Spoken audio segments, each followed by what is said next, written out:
Is there such thing as a three-way bro hug? Is that somehow possible?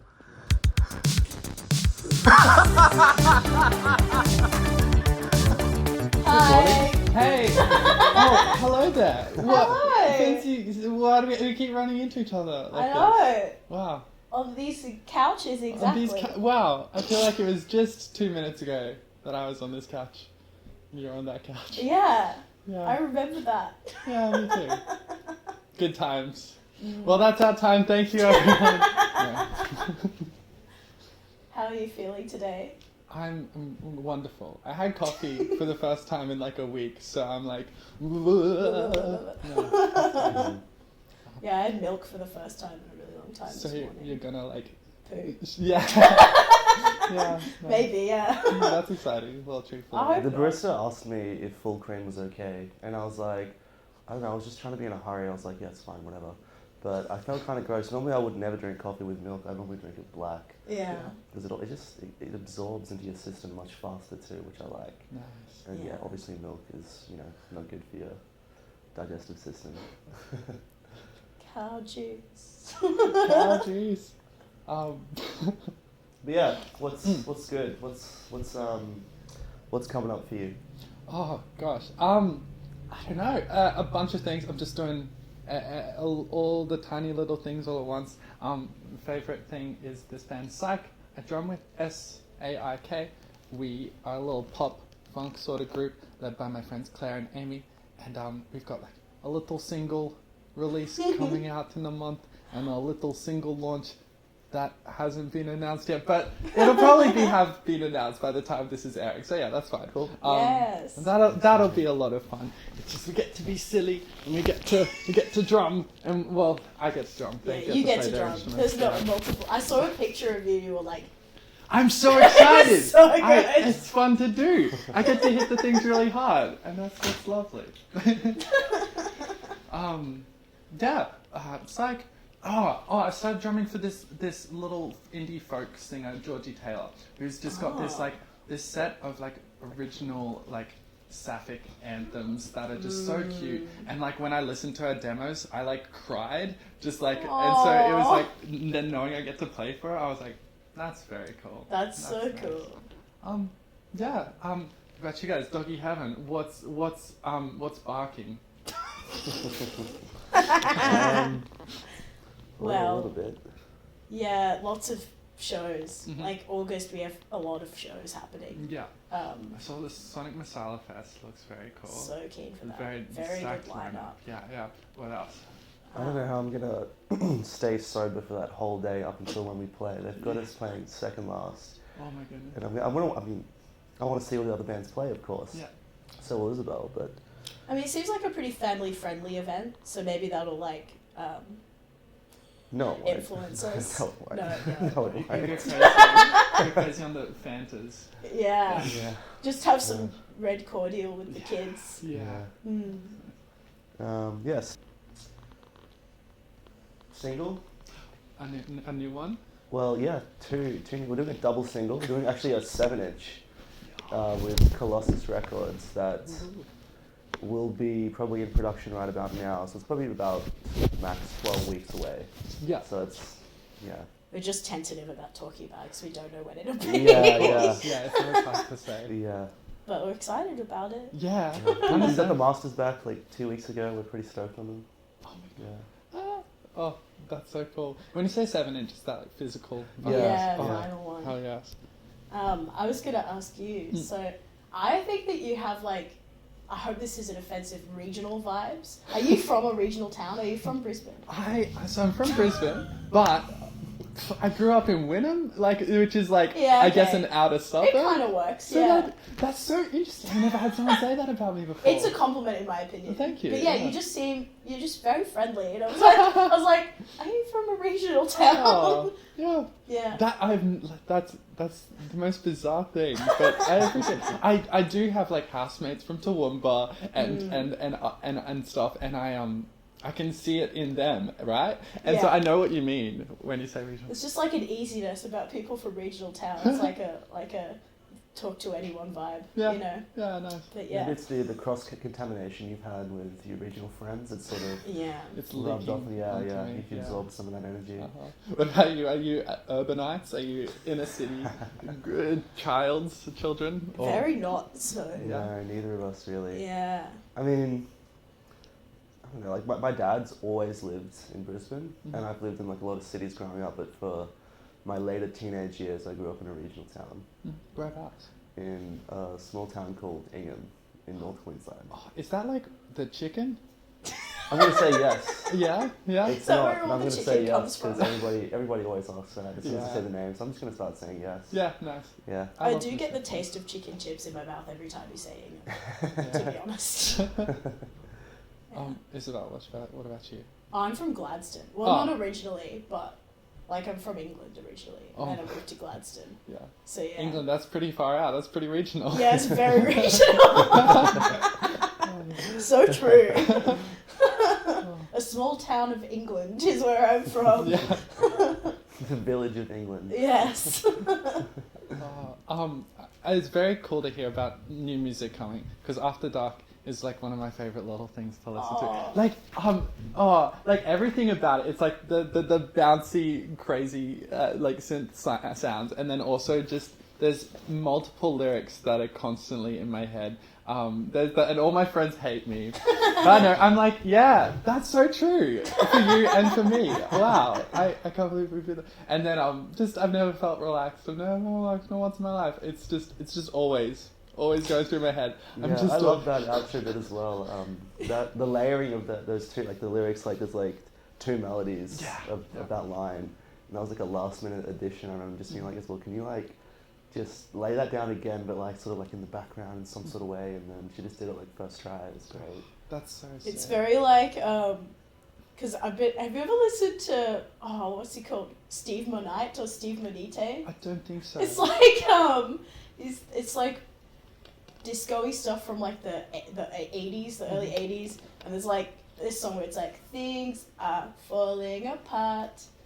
Life is getting so hard, and it's just like the cutest music in the background, like beep beep beep beep, and that's the energy that I want to bring, like that really juxtaposition fucking between stressful. the music and the lyrics, like that juxtaposition of just something being like polarizing, Yeah. I guess. Yeah, it's always fun. Oh, so good. How does like a Doggie Heaven song get written, like between the two of you?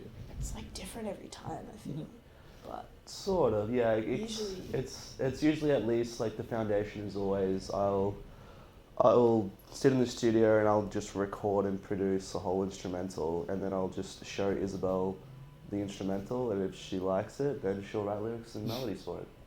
Yeah. sometimes it just Yeah. doesn't come. It's not that I don't like it. It's usually that I'm just like, Oh, the process isn't always like immediate like that. She won't maybe like sit down that day, but Yeah. some songs sometimes do end up like getting written in like a week like that if I show the instrumental. Sometimes it'll take, I don't know, a few months. Yeah. also, yeah, we were listening to your solo stuff today. Oh yeah. So do you produce that yourself? I did. Yeah. Yeah. It was like I finished off a music degree at uni last year, and like it was a composition degree, and it was like mostly focused on like contemporary classical sort of stuff, but just in the last year of it I was like, I want to learn how to produce music. And so just on a whim took a few electives in it, and then just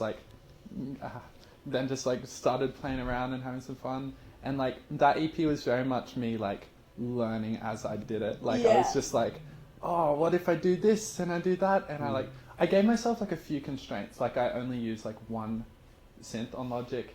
I just like I sampled a bunch of hits from my acoustic drum kit, and then like MIDI programmed the drums, but like from that kit. And so just like a few little quirks that I was like, this is going to make it like its own specific sound. And then just did what I could, and I had some fun. Yeah, I think it can be really, really good to have those limitations. Those limitations can really breed creativity. Yeah. You know, having that sort of set amount of, I guess, sounds to work with, you're really gonna, push them to their limits. I think it's really good to do it like that. Yeah.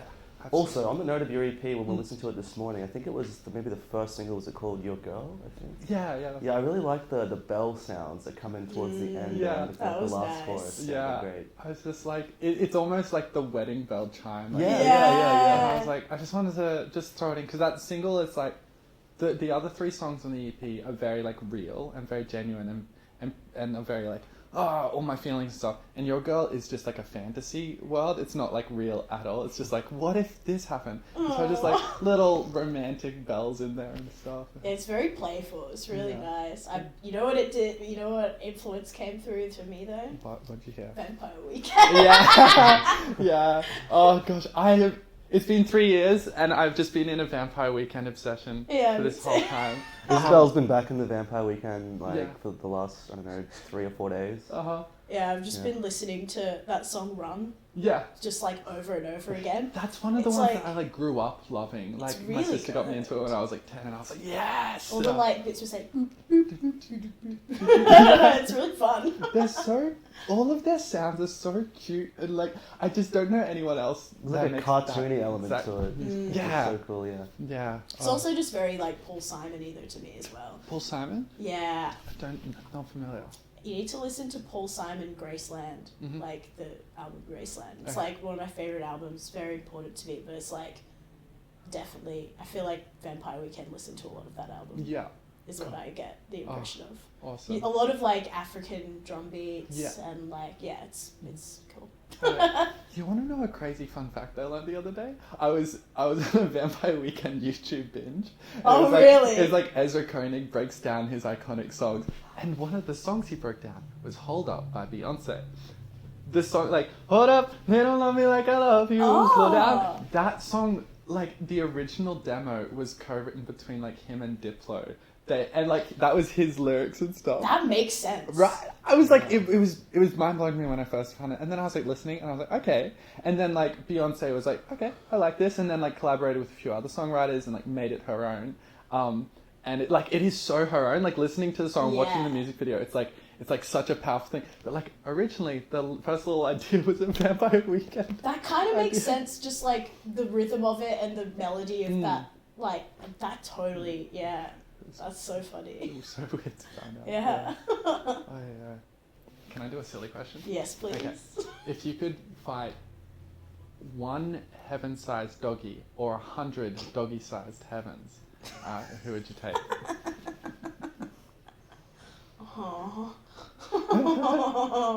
Heaven-sized doggy. The big doggy. It's a really big doggy. Yeah.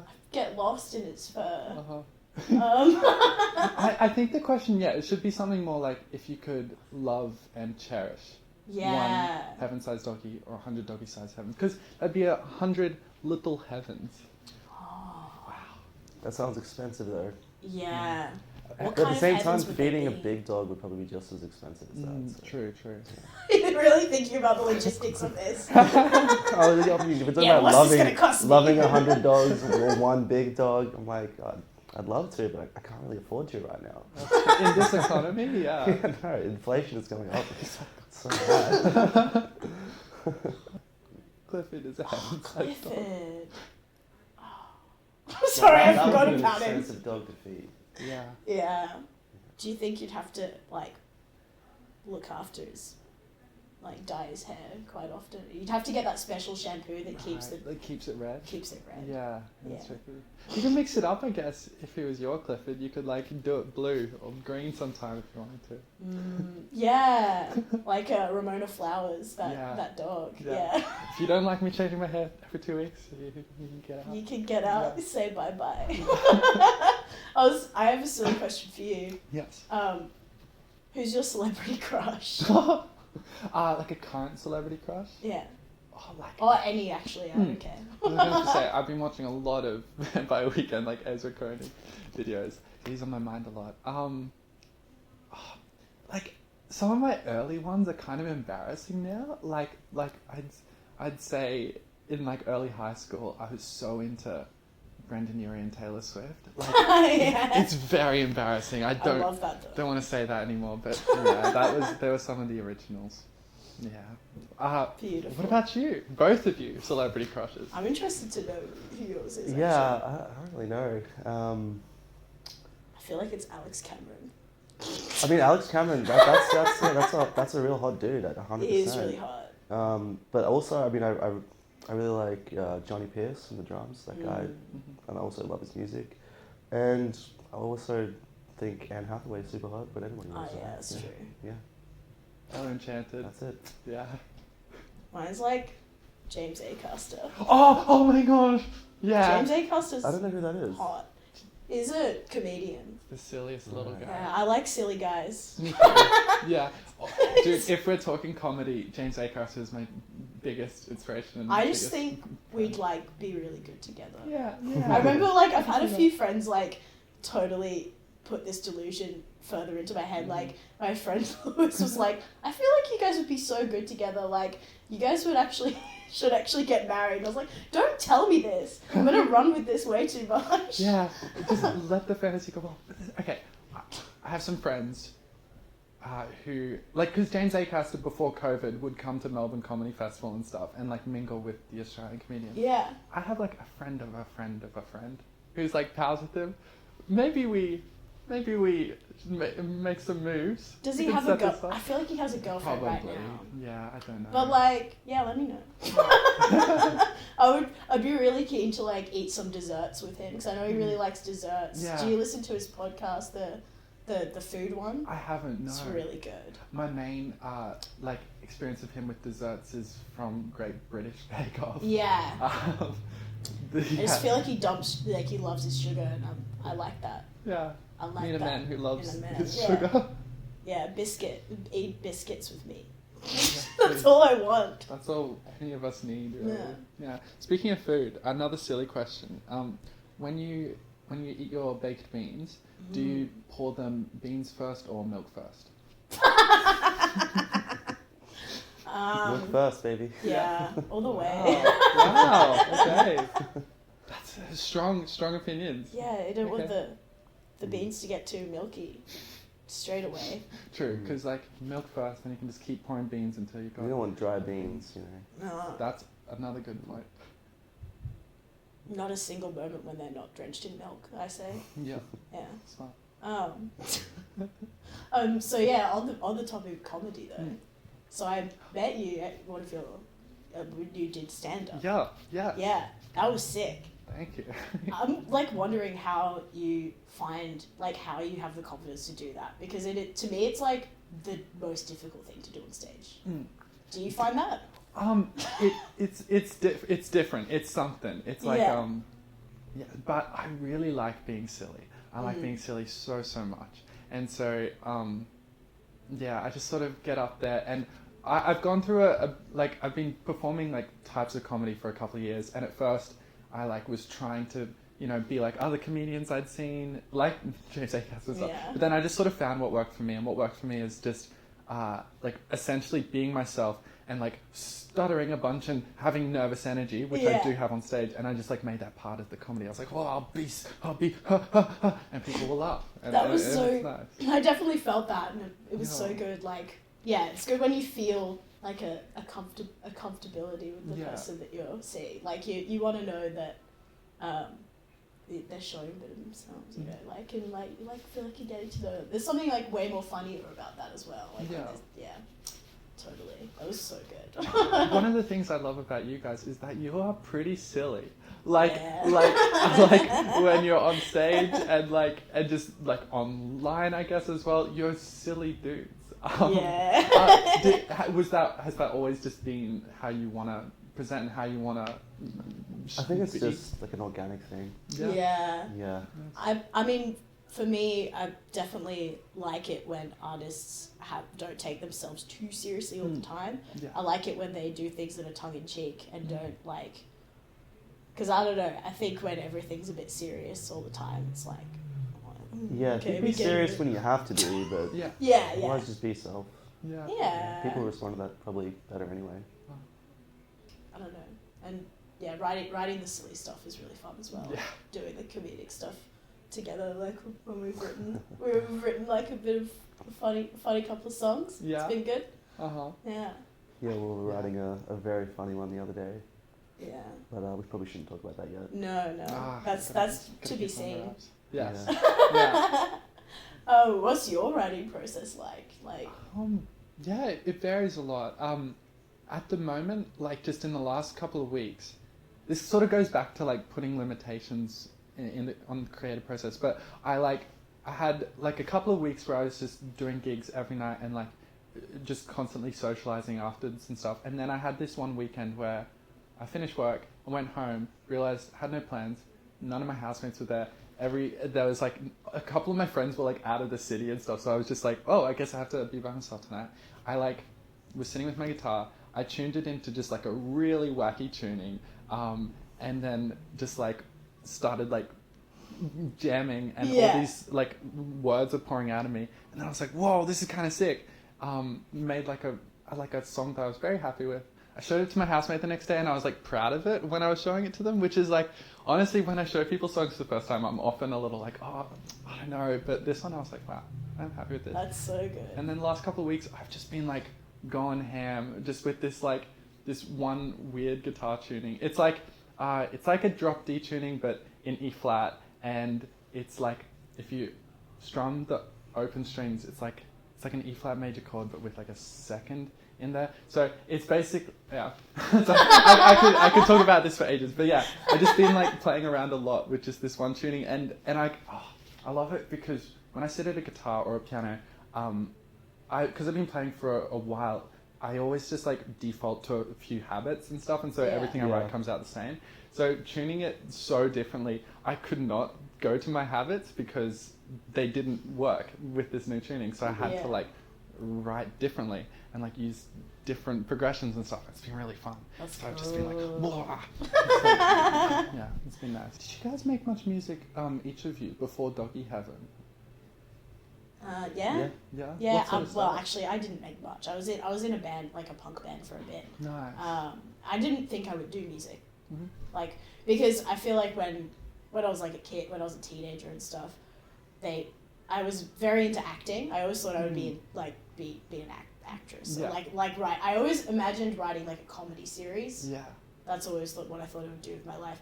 And then, because I've like always enjoyed music a lot, and I've always been very into listening to music, and like, I don't know, but I just didn't think I had the talent for it at all, because I can't play instruments. Like my hands don't work like that. I don't know. It's like I get really angry really easily when I try and play. I'm like, I hate this. So like I just never thought I would I'm make not good at music. this straight away. Yes, I don't want to do this anymore. So yeah, I'm surprised that I've ended up doing it, but very happy about it. Yeah. And I can see all like the punk, the acting, the comedy, all the influences sort of coming in to Doggie Heaven. That's very cool. Kyle, what about you? Yeah, I've been doing music since, I don't know, I was like 15. Been probably like just recording and producing music at home for, I don't know, like 10 years now. Right, yeah, because all of Doggie Heaven, that's like produced by yourself, yeah? Mm-hmm. Nice. Oh, so, Yeah, he's a talented boy. yeah. Yeah. I have a question. Oh, yes. Do you have any pets? I do. Like before I moved out of home, like my family, we grew up with a cat. His name is Rumpel. He is completely white and super fluffy. And he's just the sweetest thing in the world. Well, he's the sweetest to people. Like he loves people, but when he's outside, he's like vicious. He's like it's terrifying. Like the way he treats other animals. I'm like, God, calm down. Reminds me of someone we know. Yes. An animal or a No, human? An animal. Okay. An animal, Yeah. But sorry, continue. Yeah. Okay. And then where I live at the moment, my two housemates have a couple of greyhounds. They're both rescues, and they're just the sweetest things in the world.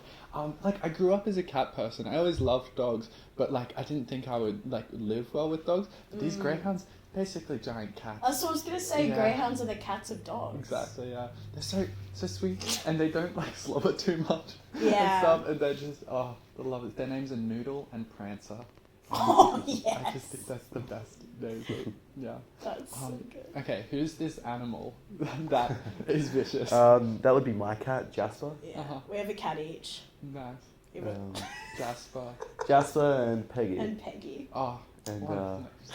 Jasper is like, sweetest cat ever, loves attention, loves to be the center of attention, loves people. Is anytime we have like kick-ons, there'll be like 20 people just running around our house, and he's just like on the couch, just like copping pats from everybody. But as soon as he's outside, he sees another cat or anything, it's on. Right? Attack. He's a real bully. He beats up all the other cats in the neighborhood. Yeah. He's a big boy. Like, he's twice the size of Peggy. And Peggy is scared of Jasper. Yeah. So Yeah. Peggy stays in my room, except to go outside through the window. And she's taken a liking to hating Kyle. Yeah, she hates me now since I moved in with Jasper. Before I moved in, I'd come over to visit and Peggy would be my best friend, but now just through association of Jasper, she's like, fuck this guy. Oh, Yeah. that's so upsetting. She makes angry Marge Simpson noises. So whenever Could you Kyle's do in the an room, example? like, she literally sounds like that. It's so cute, but also really sad. Yeah. Because she used to like sit in the middle of the room and like watch the conversations like this, and now she's just like in my room, like, you better not come anywhere near me. Very sad. I have a question. What is your favourite Brisbane public transport route? So, I like the 199, the Tenerife, straight through to West End. Nice, that's a good choice. Yeah. the 199 and the 199 and the 196 are the best buses. Yeah. I did a comedy show last year where we rated the 5 sexiest Brisbane bus routes, and the 196 was our number one. Yeah, it's the sexiest We one. also had the 60 up there, which is similar, like Tenerife to West End. Yeah. Plus, it's like the city glider. It's like blue, and it's got a sugar glider. It's like, ooh, what's going on there? These are my favourite answers. So often I ask people this, and they list some like North Side train, and I'm like, no, disgusting. Yeah, none of the trains are sexy. Not really. Did you say none of the trains are sexy? None of the trains. No. What about like the new ones? The ones that like the airport to Gold Coast? They're so flash. Yeah, no, you know. And they have nice toilets on them. Actually, no, yeah, Spacious they are toilets. nice. I've been on one of those. Yeah. Do you like any of the ferries? Yeah. What's the red one that's like free? I love that one. Yeah, like the It's like city it's just pop. fun to What, like, the kitty city cat? hopper, But also, the kitty new cat, ones are yeah. called the kitty I don't cat. like that they're called the kitty cat. It's upsetting. disturbing, yeah. I feel really uncomfortable with that. yeah. It's like city cat, there's nothing wrong with that. Yeah. Kitty cat feels like it's crossing a line. It is crossing a line for me too. Yeah. There's something it rubs me up the wrong Crossing way. a line, and it's also crossing a river. Whoa. It's deep. Do you like scooters? I like them as a concept, but I've never actually like used a Lime scooter before. Wow. Uh-huh. I have my own electric scooter now. Oh my gosh, that's so exciting. So I ride to and from work on an electric scooter. But it's like really cheap. Kyle doesn't like it. It's like... I rode it for like the first time yesterday just to go to Woolies, and I thought the thing was gonna fucking fall apart. Yeah. It's like Not so safe. just flimsy. Yeah, I don't know. You didn't tell me how much it was, but I'm sure it was cheap. Yeah. Yeah. I didn't feel safe on it. It's not safe at all. Yeah. But I kind of like that. I like the thrill. You like the danger. Mm. Yeah. You never know whether you're gonna like make it off the scooter alive. Yeah. Yeah. Something a bit exciting about that, I suppose. Yeah. Yeah. So, like, I've got an article in Stew magazine. Oh, what's it about? So I do a sex and dating advice column. You're Carrie from Sex and the City. Yeah. That's incredible. Okay, yeah. But like, imagine that, but like in the voice of like a 12-year-old boy, basically. Like, that's basically my personality. Yeah. Oh, So it's like a bit vulgar, but it's good. no. Oh, is it I'm happy with it. Is it available online at the moment? Not yet, no. So, I think it'll be out within the next month. Awesome. But Well, yeah, there's Stew Mag's some great. in the physical copies that have been released previously. Oh yeah, I've got old ones in there. Awesome. But the next one's coming out soon. Yeah. Yeah. Oh, that is so exciting. I had no idea. Yeah. Oh yeah. Yeah. Nice. Nice. Well, it was lovely chatting with you. Yeah, lovely chatting with Likewise. you. Nice. And to go keen to see the next gig with my eyes and my body in person and ears. Thank you. Slay. Wow. I wanna be pink like the moon on April 27th. I want everyone to look at me, but don't want you to think I'm immune to what other people say. I still care about how I'm seen, and I want you to see a bubblegum lip gloss, hot pink princess bitch when you see me on the street. Next time you eat a pink lady apple, hope it reminds you of me and a moon. That's metaphorically what I wanna be. I wanna be pink too.